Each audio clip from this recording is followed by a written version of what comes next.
Hyundai Motor has become the world's first company to export hydrogen-powered trucks. It shipped 10 of them today, a model called the Xcient, to Switzerland.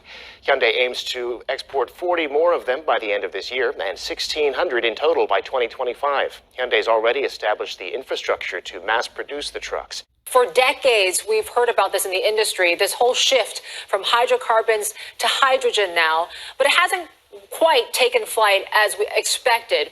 Why now, and how does it all fit into Hyundai's strategy? Yeah, so we have realized global warming very seriously today, and after the pandemic that we have to prepare better for the global warming. Well, with this Xcient fuel cell truck, we want to show the people that the fuel cell is a present-day reality and not a technology for the future. So we will ship this every month from now on, 10 trucks to Switzerland. And yeah, as you said, 1,600 units by 25. Well, to show this now, many people are interested in hydrogen trucks because in truck, there is no alternative powertrain. Batteries will be too heavy for heavy-duty trucks above 34 ton. So I think fuel cell is the right technology for this. There are still some key obstacles, though, for, I guess, a full adoption of fuel cells. One being the high total cost of ownership. And then there's also the inefficient refueling structures. How do you overcome those?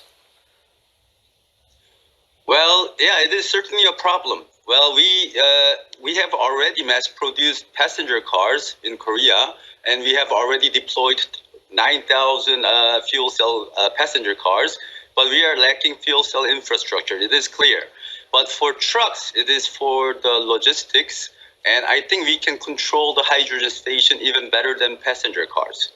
By developing a fuel cell truck for the first time in this heavy truck area, well, we found many technologies to improve also. But I think, as you said, the most important thing is the hydrogen infrastructure for refueling. And recently, we have heard the announcement of a German national hydrogen roadmap. Where do you see the biggest demand for the hydrogen cell technology? Well, in the future, if you go to the Renewable Energy Society, there is only several ways you can use the energy. Of course, you can use solar, sunshine directly, but we have to store it and use it in the later time. So one way is using battery, but battery will not hold for a long time. So in order to use in the seasonal change, and you want to store a large amount, making the sunshine to hydrogen form is the best way to store it and deliver it and use it. So I think people is starting to realize the potential of hydrogen now. The fuel cell industry so far has been heavily reliant on government subsidies. And I take a nation like China, for example, that has learned the hard way that it's almost a bad thing to be too reliant on government intervention. What happens to demand then if these subsidies are constrained? Well, our target is not to use the government subsidy in the future, of course. But you have to remember, every new technology needs, in the initial phase, some subsidy from the government because the cost is very high.